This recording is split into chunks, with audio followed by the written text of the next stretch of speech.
identification of products and people and tools for helping to effectively design safety instrumented systems. We also include alarm management as part of that. So a little bit more about my background. I was involved with the creation of the ISA 18.2 standard. I was an editor and voting member. So during this presentation, I want to share not only what's in the written standard, but some of the things that you read between the lines and you can understand what it actually means, as well as some of the discussions that went on during the development of it. So we're going to talk about the standards that exist for alarm management today, which also define information and requirements such as what an alarm is supposed to be. We'll talk about common alarm management issues that people encounter and how you can address them by following the alarm management life cycle. And then last but not least, we'll talk a little bit about how to apply the alarm management life cycle to create an effective alarm management program. So a little bit about the motivators for alarm management. Certainly if you've worked in a plant where an operator has missed a critical alarm and it has led to an unplanned shutdown, equipment damage, or worse, you know how important it is to have an effectively working alarm system. Certainly there's other motivators in place now as well, with increased scrutiny from regulators, insurance agencies, etc. In the U.S., the ISA standard is considered RAGAGAP by OSHA. So certainly if you're an OSHA PSM site, that would be something that you would need to be following. What makes alarm management even more challenging in this era is the fact that many of our experienced operators, the folks that have been running the plants for 30 years, are getting to the spot in their lives where they'll be transitioning out of the workforce. We need to figure out a way to get new operators up to speed and somehow transfer that knowledge that exists, 30 years of operational experience, transfer that knowledge into the new workforce. And alarm management and understanding how to respond to alarms as well as addressing abnormal situations and upsets is a key part of that. So there are two main standards that I want to talk about. First is the ISA 18.2 standard that came out in 2009. That was actually used as the basis for the development of an international standard, which is IEC 62682. That was released this past October. Now, they are very tightly linked in terms of the content. There was some modifications or new things put into the international version of the standard. Many of those things will be updated in the ISA standard when its new version comes out later this year. So every 5 years, a standard needs to be reaffirmed. We are in the process of doing that for the ISA 18.2 standard, and some of the changes that were made to the international version will, like I said, now be worked back into the ISA standard. Both standards advocate and define the use of an alarm management life cycle. If you're familiar with functional safety, the concept of a life cycle approach is well understood. The idea is the life cycle represents a series of stages or activities that are followed to help you address the workflow process or practices related to alarm management. And what we'll see, or what we'll find, is that it really sets up a workflow process to help create an effective alarm management program. Now, both standards also, as one of their key elements, define what an alarm is supposed to be. An audible and/or visible means of indicating to the operator, and the word operator is underlined to indicate that the target audience for the alarm system is the operator. We want to make sure we don't lose sight of that. All of the information that's transferred through the alarm system should be understandable and actionable by the operator, or else it doesn't belong there in the alarm system. The alarm should also be used to indicate an equipment malfunction, process deviation, or abnormal condition. Essentially, that something is wrong. Something unexpected has happened. And last but not least, that it requires a response. And I mean more than just acknowledging the alarm. I mean taking a proactive action, opening a valve, turning on a pump that would correct the abnormal condition. Now, if you notice, when I read the last line there, I left out a word. In the international version of the standard, the definition of an alarm was actually changed with the addition of the word timely when it comes to response. Based on the review of this as part of the ISA 18.2 committee, we will be accepting that definition change, and this will become the new definition that is used in the ISA standard as well. So now we add in requiring a timely response. Another thing that the standards define is something called an operator response model, which we can use to model the way operators deal with alarms, consisting of 3 different steps. The first step is the detection of the alarm, and we can think of this as what are the activities that go behind the fact that the alarm needs to enunciate and be presented in an obvious way to the operator. So if you don't have good maintenance practices, or your hardware, your transmitters are not working, certainly the alarm that might be configured is never going to be enunciated. So the operator in that case would never detect it. If your HMI has a lot of nuisance alarms, stale alarms, a lot of flashing screens, that could also contribute to the operator not detecting that alarm. When they do detect it, they need to be able to figure out what is the problem, what's the situation, what's the corrective action that they should take. And of course, training and familiarity with the process would go a long way to help not only them diagnose the alarm, but to know what response they should take. So again, this is a model that can be used to help lay the framework for optimizing the alarm system. Now, part of the reason why the alarm management lifecycle was defined was to create a workflow process or define a workflow process that would yield an effective alarm management program, something that would be sustainable over time and could deliver continuous improvement. If you had worked on alarm management projects in the past, maybe 5, 10, 15 years ago, you might often find that there was initial progress made, but very often after months or years, that would tail off and things may have gone back to where they were before or even gotten worse. And that was partly because there wasn't really a good framework or process in place for continuing to maintain or leverage the improvements in the alarm management system. And that's really what the alarm management lifecycle is for. So another thing that you could think of is we're going to use the alarm management lifecycle, that workflow process, to help us prevent or address alarm management issues. Issues such as alarm overload or alarm floods, things that influence the operator's ability to do their job. And certainly alarms that are configured appropriately and don't occur in error can be very beneficial to the operator, helping them to maintain and optimize the process.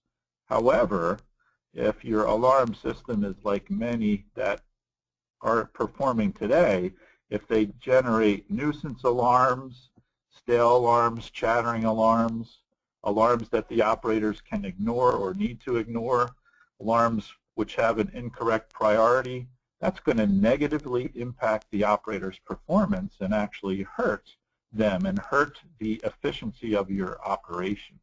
So that's why it's so important to get the alarm management system under control and optimize the performance. So we could think of these alarm management issues as failures to follow the alarm management life cycle. If we follow the alarm management life cycle as defined and outlined in both of those standards, these alarm management issues would lessen or go away. So I want to now shift gears and talk about the alarm management life cycle, the individual stages, and we'll see more about how what's in each stage can help us address those individual problems. So the first activity is the alarm management philosophy, which is the creation of a document that essentially sets the guidelines or the standards for how you do alarm management at a particular site. So things like how you prioritize alarms, what colors you use within the HMI for alarms, testing and training related to alarms, management of change. There's a lot of information that's recommended to be documented as part of a philosophy, and that is defined in the standards. One of the important things to address is defining roles and responsibilities. If you're serious about making an alarm management program that's going to work, you really need to define the framework of who does what and what they're responsible for. So one of the key success factors for an alarm philosophy document and for alarm management programs overall is to make sure you have sufficient definition or granularity in roles and responsibilities, identifying who is responsible for what, and then you get management blessing for that allocation. That means then that everybody is committed, or the appropriate roles are committed to performing the tasks that are needed to make this a sustainable program. Another key thing that goes into the definition of a philosophy is defining how you're going to prioritize alarms. The alarm priority is what the operator uses to differentiate one alarm from another in terms of how critical or urgent it is. So it's what they would use if you have multiple alarms at the same time. It's what they would use to figure out which one they respond to first. So there's got to be a systematic method for prioritizing alarms. What's recommended in the standards is to consider prioritizing based on the consequences or the severity of the consequences and the time that's available to the operator to respond. And we want to shoot for a distribution of alarm priorities where we have just a few that are at the highest priority, some more that are at a medium priority, and the majority of the alarms would be at the lowest priority. So this is an example of a matrix that allows us to prioritize alarms based on the consequences and based on the amount of time that the operator has to respond. So we would define this matrix as part of the philosophy development, and the idea would be you assess for each alarm the consequences in these different impact areas from a personnel point of view, environmental point of view, financial, and estimate then the amount of time that the operator has to respond. So if we estimate the financial and how much time the operator has to respond, if we estimate the financial consequences, rank them, determine how much time the operator has to respond, that will dictate what the priority should be. So we're looking for something that's repeatable, objective, and accurately reflects the importance of what drives your business.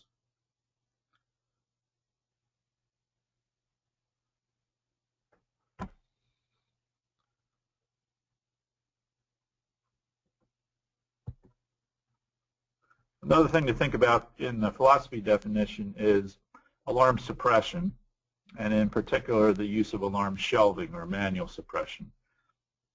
More and more control systems are building this in out of the box as a added feature or a key function. And what this allows is when an alarm occurs that the operator knows is not important, whereas a nuisance alarm, this would allow them the ability to temporarily suppress it, to remove it from their view for a predefined period of time. The alarm is not disabled, it's not gone forever, it will come back after that amount of time. So it's a very potentially powerful but yet also sometimes dangerous tool or dangerous function. So during the philosophy, we definitely want to think about how do we best leverage this tool in a way that we're comfortable from an operational point of view. If you've ever been in a control room when you have a chattering alarm or a transmitter that's failing and you're hearing an alarm go off every 2 minutes, that distraction can significantly impact the operator's ability to do their job. So there is definitely a need to provide this kind of ability to the operator to deal with nuisance alarms so they can effectively do their job. So part of what you want to do is think about what alarms can be suppressed, what alarms can be shelved. Maybe the highest priority alarms or alarms that are safety critical should not be suppressed, but other alarms can be. So that's the type of discussion and thought process that should go into defining how you'll take advantage of suppression. Now, an interesting note related to the two standards. In the ISA 18.2 standard, suppression is, the requirements of suppression are stated in a way like this, that if suppression is provided, meaning by the control system, then there's a series of requirements that need to be followed. Well, when the international standard was created, suppression, manual suppression or shelving was thought to be such an important capability that it is now a mandatory requirement that all control system suppliers need to provide this capability within their tool. I'm happy to say that many of them have it now or are on the road to do it. Having worked with the ISA 18.2 standard for the last 5 years, they saw that this was going to become an important function. Another key thing in philosophy development is identifying alarm classes and classification, which is a way to group alarms that have common sets of requirements. For example, if you've got alarms that are there to tell personnel to evacuate, maybe there's gas detected or a fire has been detected or an acid leak or low oxygen. Those are pretty darn important alarms, and they get tested, who knows, maybe a monthly, weekly, daily. You don't test every alarm like that, so not all alarms are created equal. Some alarms have special requirements for testing and training and management of change. This allows you, this classification concept allows you to group all those alarms together and define in a systematic way how you can manage those requirements and activities that go with them. There's a concept that was defined in the standard also called highly managed alarms, which is a specific criteria or classification, which then with it goes a specific set of requirements, and I'll show them momentarily. So the idea is that you would define classifications, such as some of the examples listed here. Something could be safety critical, could be critical to product quality, certainly if it's an FDA facility. It could be related to environmental.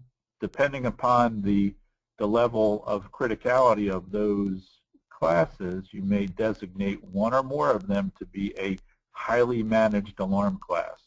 If that's the case, then there is a specific set of requirements that you need to follow. Now, some people in the alarm management industry have recommended that people stay away from using this terminology and using this concept at all. And that's not necessarily the best advice. When you think about what this is really for, this was developed for alarms that, for example, would be part of your OSHA PSM program, or that would be critical to personnel safety, and it outlines the requirements of what you should be doing with those alarms. So if those are the type of alarms that you're talking about, you really shouldn't hesitate to taking advantage of what this classification gives, or the guidance that it provides in terms of how you use shelving and out of service and training. So it provides specific rigorous requirements for those type of alarms, given the idea that you need those to work. You positively need those to work when they're called upon. So these requirements and this guidance is to help make that happen. Next stage after philosophy is called identification. Defining alarms, or coming up with whether an alarm is useful or will be implemented in the control system, is really a two-step process. This is the first step, where based on different data sources, it could be your PNIDs, it could be your HAZOPs or your LOPAs, identifies a candidate alarm. And I said candidate because just because an alarm appears on a PNID doesn't mean it should be configured in your control system. We'll go through a rationalization process as a next step, and that's where we will judge and make sure that the alarm is appropriate to be configured. So here's an example of a HAZOP or a PHA defining the potential need for an alarm as a safeguard. So this is an example of how alarms might be recommended or become candidate alarms. Another thing in the identification or setup of alarms is to think about whether they would be used to indicate your performance envelope, or to provide information related to your operating conditions or boundary conditions. So for example, thinking about using alarms for indication that you're going to go outside of your normal operating range, where you're optimizing your production. That's one way to approach it. Another way to approach it is to use alarms to also indicate that you're in danger of exceeding your safe operating limits, which you certainly would not want to do. So you can have alarms that have the purpose of letting you know where you are in relation to your operating envelope, which of course then has consequences to production. The next step, as I said, is rationalization. So this is the second step of the alarm definition process, if you want to call it that. So every alarm that was identified as a candidate will go through a process where it's screened and judged against the criteria that was established in the philosophy. And we will also define things like what the priority of the alarm should be, what the consequence operator action is, and I'll show more of that here. I want to show you just one example of a rationalization process. First couple of steps might be determining whether the alarm is valid or not, and I'll show you a little bit more about that in a second. Determining what the consequence of inaction is. Certainly if there's no consequence, or the only other consequence is another alarm occurring, we don't need that alarm. Documenting the cause, confirmation, and corrective action, with the idea that if there's no corrective action, we probably don't need it as an alarm, and the amount of time available to the operator to respond. Those are the key criteria for helping to establish the purpose or objective of the alarm, and whether it's worthy of being configured in the control system or being enabled. If the alarm passes that filter criteria, then we proceed with the remainder of the rationalization steps, including assigning the priority, classification, reviewing the alarm set point or limit, setting deadbands and on-off delays, and assessing whether there's any scenarios where the alarm needs to be suppressed or have a different limit or priority depending upon the state of the process or the equipment.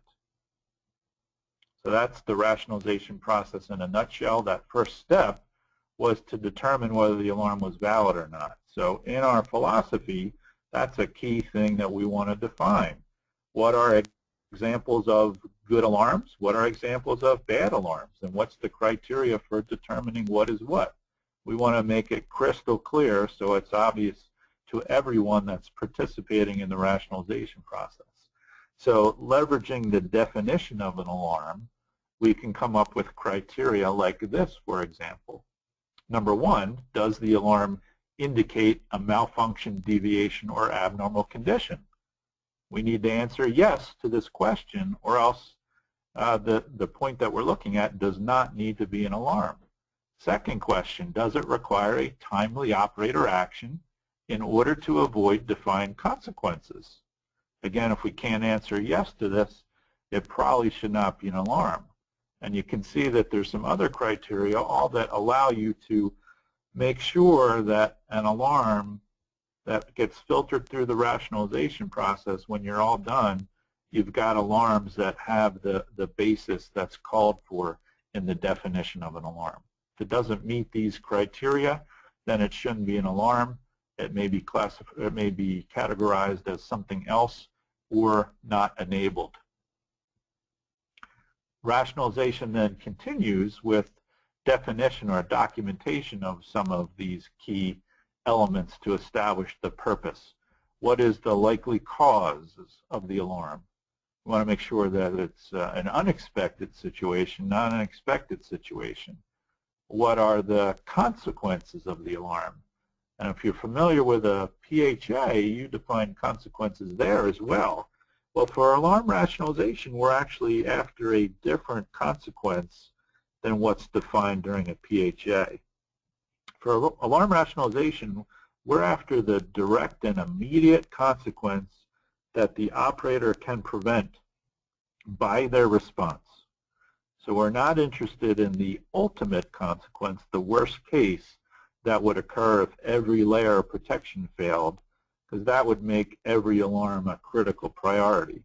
So what we really want to assess is the criticality or the consequences related to what's going to happen if the operator doesn't respond. We also want to define the corrective action. And of course, if we can't define what the corrective action is, it shouldn't be an alarm.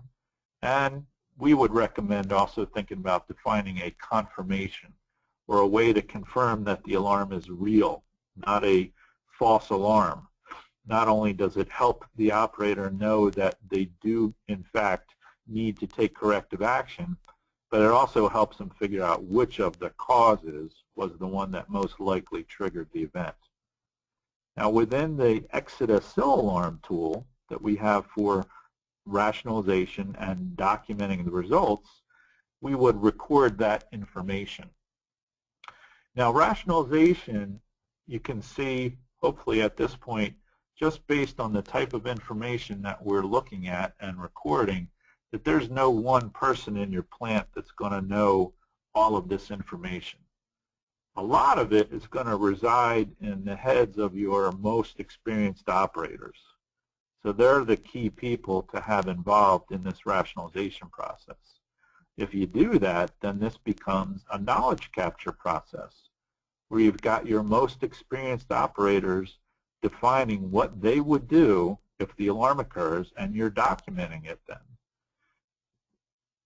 When you're done rationalization, you can kind of harvest that information and create alarm response procedures, which can be presented to all the operators anytime that alarm occurs. So within the HMI, there might be a button that would allow alarm response information to come up when the alarm occurs. So that would allow your junior or new operators, for example, to see what that most experienced operator would do in response to that alarm. So it's a way to deal with the knowledge transfer issue. The next step is to prioritize the alarm, given the matrix that we predefined in the philosophy, so that we are evaluating the consequences, ranking the consequences, and estimating the time to respond, and that dictates what the priority would be. So again, the priority is linked or represents the importance to the business of that potential consequence and how important it is to prevent that from happening. Next comes the classification process, where we assign the alarm to a class. Certainly alarms that are part of, that have a safety element to them, to their design. Definitely an important classification, and definitely Important to denote that within the rationalization process. For example, whether it's a safeguard in a PHA or whether it's an independent protection layer in a LOPA. The results of all this then are documented in what's called a master alarm database. SOAlarm, the Exida tool, is a master alarm database, so it captures all this information and more. The ISA standard defines what are the minimum fields that are expected to be recorded as part of rationalization. So if you were ever audited and someone were to look at your alarm system and say, okay, what's the basis for these alarms that I see presented to the operator? I need to know that you've gone through the rationalization process. What they would expect to see is documentation that at a minimum defines the fields or the information that you see in front of you. So things like class, operator action, what is expected for the operator to do, and what were the likely consequences if the alarm did not occur. That information needs to be defined as part of the alarm rationalization process, or else you've not completely gone through and justified the alarm. So you can see hopefully that by going through that thorough rationalization process and questioning the need or justifying the need for the alarm, that will help us get rid of a lot of problem alarms. It'll certainly help us get rid of alarms that are not needed, minimizing the potential for alarm overload. It'll help us get rid of many different types of nuisance alarms, whether it's redundant alarms or bad actors. And the prioritization activity helps us make sure that the alarms are prioritized appropriately for the operator response. So a lot of alarm management issues are addressed through the rationalization process. So next we'll move on to detailed design, which contains three different activities within it actually. Basic alarm design is the configuration within the controller or the control system, so it includes defining the appropriate alarm type, setting deadbands, things like that. HMI design, which relates to the presentation of the alarm to the operator, and advanced alarm design, which deals with suppressing the alarm automatically. So basic alarm design, determining the appropriate alarm type, as well as defining alarm deadbands and on-off delays. And in this example, what we see here is on the left side, we have a process variable that's got a noisy signal. It's going to surpass its alarm set point or its alarm limit a couple of times because of the variation in the signal. It's actually going to go through it 5 times, and we'll end up with 4 different alarm indications for that one event. If you look at the right side now, you'll see that by applying an alarm deadband or creating a buffer, we can make it so that when the alarm occurs, it doesn't throttle back and forth unless it's truly cleared. So in this case, we take a scenario where we got 4 or 5 instances of the alarm occurring for one event and throttled it back to 1 instance for the alarm for that particular event. So we were able to take a chattering alarm, a nuisance alarm, and convert it into a valuable and productive alarm. So basic alarm design is another way with deadbands and on-off delays to help you address nuisance alarms like chattering alarms. There was a study that was conducted by the ASM consortium that found that just by configuring or updating or modifying those alarm deadbands and on-off delays, that the sites they looked at saw a reduction of 45 to 90% in the alarm load to the operator. So very important thing to keep in mind. HMI design is about presenting the alarm information to the operator in a way that makes it easy for them to see it, to figure out what's going on, and to respond appropriately. In the process graphic that's displayed right now, there are 2 alarms that are shown. However, they are probably obscured, your attention is drawn to the blinking green elements.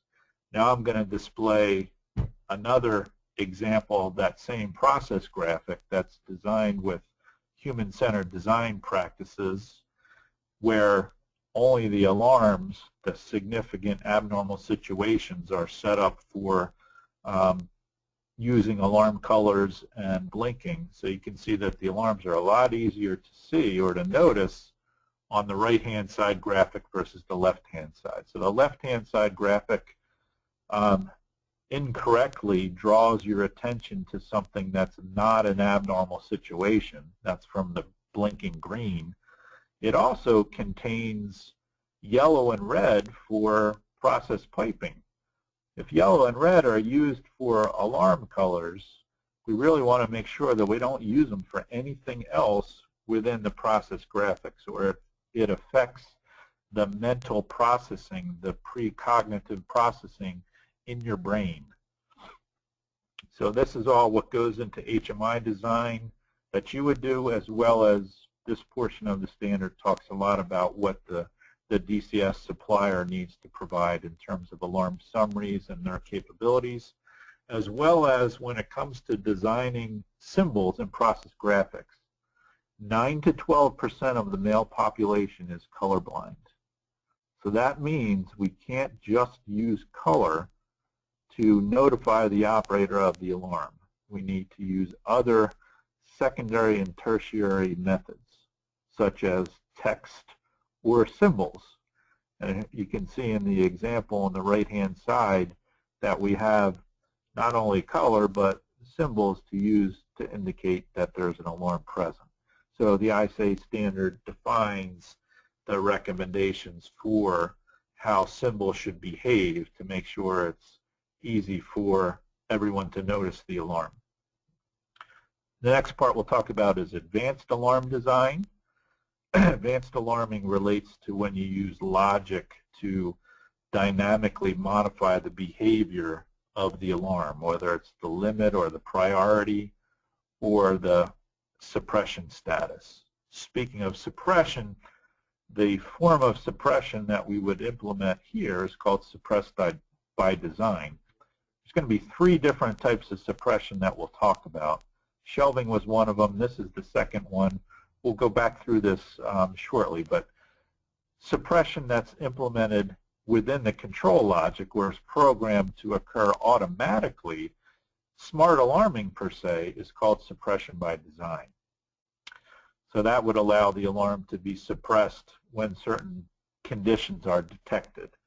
State-based alarming also allows alarm limits and priorities to potentially be modified or changed based on the state of the process or the plant. And just an example of how that works, using the SoAlarm tool for a compressor tripping, we would end up with a number of alarms that after a trip aren't meaningful because they are expected to be there. And presenting them all to the operator can create a flood. It can create confusion as to what's going on. The operator can miss other alarms, other important situations. So what I want to do is potentially define the logic to detect when the compressor has tripped. We want to come up with the list of alarms that we would choose to suppress in that event, potentially create a common alarm, and make sure that the alarms that we think should be suppressed, that it's safe to suppress them, that there's not a hazard that will still be present that we would lose our protection for. So this is an example of a design suppression scheme to prevent alarm floods. We can do a similar type of suppression to either suppress the alarm when we're in a certain state or to change the limit or priority, and that would help us deal with standing or stale alarms. Moving on to implementation, this is where we deal with the testing and training.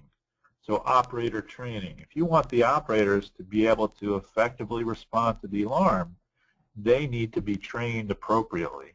And that means trained on how the system works, so the tools within the HMI interface for managing and dealing with alarms, as well as the process and understanding what each alarm means and what's caused it, as well as any of the procedures that go with the alarm management process as it relates to them.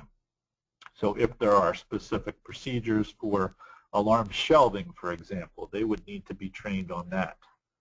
Operation then is, of course, when the alarm is in service and doing its thing and operators are responding to it.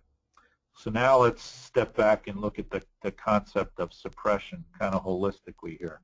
So there are three different types of suppression. And suppression is when the base alarm condition is present, but the alarm is not presented to the operator. So first is design suppression, as we mentioned. That's smart alarming. That's the configuration behind the scenes so that the alarm is automatically suppressed. There's shelving, which is when the operator temporarily suppresses the alarm. And then the third state is called out of service. This is when the alarm is suppressed for reasons such as maintenance.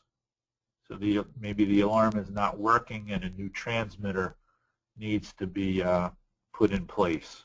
So the alarm would be taken out of service. And out of service for alarming is different from out of service in the description of a particular piece of equipment. So it's not the same as the state of the process.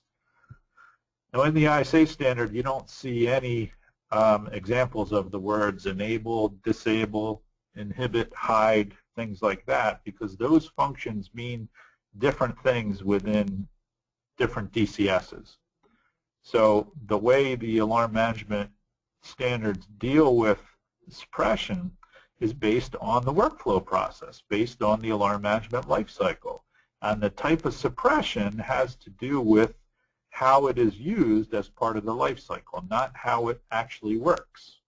So design suppression means that the control system is in control of the alarm.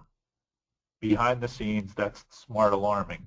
Shelving means that the operator is in control of the alarm, and it's up to them to put it back into service or to take it out, or put it back operationally, or to take it out, to shelve it.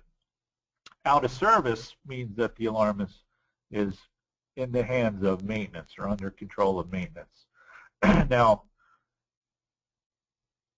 parameters in the control system like enable and disable could be used actually functionally to provide all three of those different suppression types.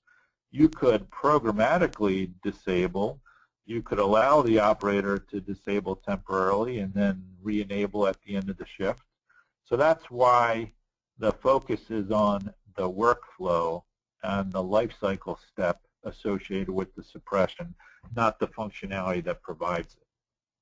Shelving then is, again, when the operator suppresses the alarm temporarily, so they need to know what alarms they can suppress, what they can't. They need to be trained that they should call up a list of the alarms that are shelved. So first, the DCS supplier needs to provide that as a capability, the list of all the alarms that have been shelved, and the operator needs to look at that on shift change, for example, so that they know before they start what alarms are actually shelved, what alarms are actually suppressed. To also help them respond appropriately, we can take the information from rationalization, as we mentioned earlier, the what do I do when this alarm occurs, what's going to happen if I don't respond, how much time do I have, what caused this alarm to occur, and we can create alarm response procedures. There's other parameters that you might want to include as well that come out of rationalization, but the idea of defining that and then making that available to the operators certainly would help them in the diagnosis and response element of dealing with alarms. Maintenance then is really concerned about making sure that the alarm will activate when it's needed. So maintenance includes testing, it includes repairing things that are not working, making sure that that alarm is available to go off and indicate that that abnormal situation is present when it's required. Monitoring and assessment then is when the alarm system performance is actually measured, compared against some of the key KPIs for alarm system assessment. Many are defined in the standards themselves, as well as that would be put into your philosophy document. So it helps you benchmark where you are, as well as identify which alarms are giving you problems. So it helps you identify your nuisance alarms or your bad actors, which tells you then which alarms you need to go back and fix or go through the rationalization process if you're going to do it systematically or in phases. So here's the metrics that are defined in the ISA standard. Those that are in the IEC standard, I think some of these changed just a bit. But this tells you the key areas that you can judge your performance by. And all these relate to a single operating position, so a single operator essentially. Ideally, your DCS would provide you with tools to measure that performance and give you the comparison so you know how you're doing compared to those key metrics. Information like the number of alarms per day and how that compares to what's actually recommended. Information like what alarms are occurring most frequently or bad actors, with the idea that if you haven't done an alarm management program, chances are there's 10 or 15 or 20 alarms that are generating the majority of your notifications. In this case, we can see that the top 10 modules generate about 60% of all the alarms. This may be for a system that has 5,000 alarms configured, but there's 10 of them that are creating 60% of the traffic to the operator. So if we can address or fix those 10 alarms, we can impact the alarm system performance tremendously. So having tools that will allow you to see this information helps drive continuous improvement. Management of change then is about making sure that potential changes to the alarm system are reviewed and authorized appropriately. And this may be different depending upon the type of change that we're making. Certainly changing an alarm limit for a safety critical alarm might be a lot more important for an exhaustive review and analysis as opposed to changing the deadband of a regular process alarm. So your MOC methodology should potentially reflect that. And the last step in the life cycle is called audit, which is where we're really looking to make sure that the alarm system or the alarm process that we've defined, the alarm management life cycle as it appears in your alarm philosophy document, is being followed at the plant or at the site. So it's a way to essentially ensure the integrity of the alarm system, that you all are doing what you said you would do. So if you've got a certain management of change procedure in place that's expected, you want to check to make sure that that is in fact what's being applied. And this audit process should be performed about annually. Another element that goes into the audit process is periodically comparing the information that's in your master alarm database or the rationalized alarm settings versus what's actually running in your DCS. Ideally, they should be 100% the same. There should be no differences. But if there's lack of control over who can make changes, then you may find that there are some things that have changed away from what's in your master alarm database, so away from what the rationalization team thought it should be. So as part of the audit process, you would review those changes and decide what caused them. Was this an unauthorized change that perhaps somebody needs to be trained about when it's appropriate to make these kind of changes? And in which case you might want to set that change for enforcement so that it would be updated back in the control system. So this is all capabilities that's built into the SIL alarm tool. So that's the alarm management life cycle. One of the ways that we can create an effective alarm management program is to kind of distill that into these 7 steps.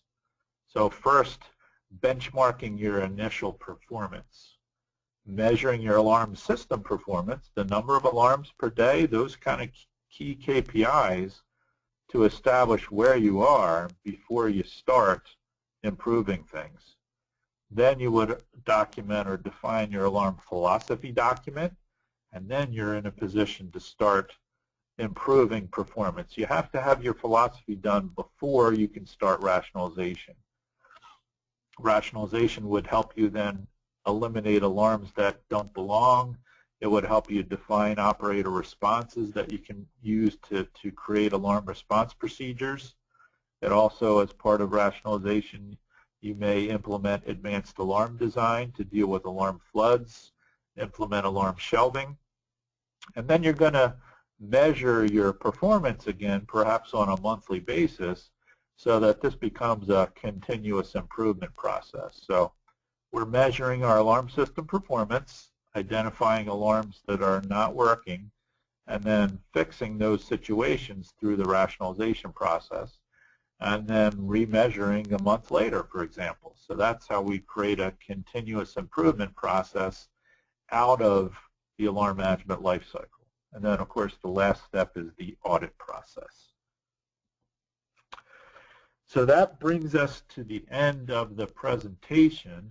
I want to say thank you for listening, and we have a couple minutes for some questions.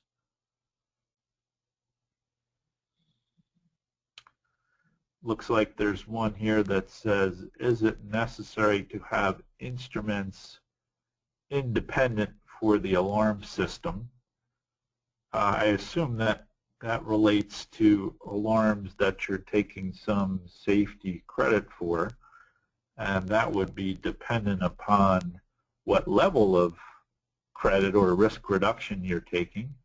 If you're taking a risk reduction of greater than 10, then the whole alarm system from the transmitter up needs to be treated as if it's a safety instrumented system.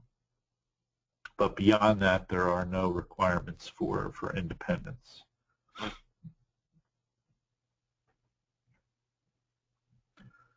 So if there's no other questions, then I will say again, thank you for attending, and I hope you will join future webinars. If you are interested in learning more about the alarm management life cycle and the different things that we talked about today, I would encourage you to check out our website. There's some papers, white papers that are there that talk about the life cycle, a few that actually compare and contrast the life cycle for alarm management versus functional safety, which you may find interesting. But there's a lot of good information there, and my email is listed at the bottom if you have any questions. So with that, I'll say thank you and sign off.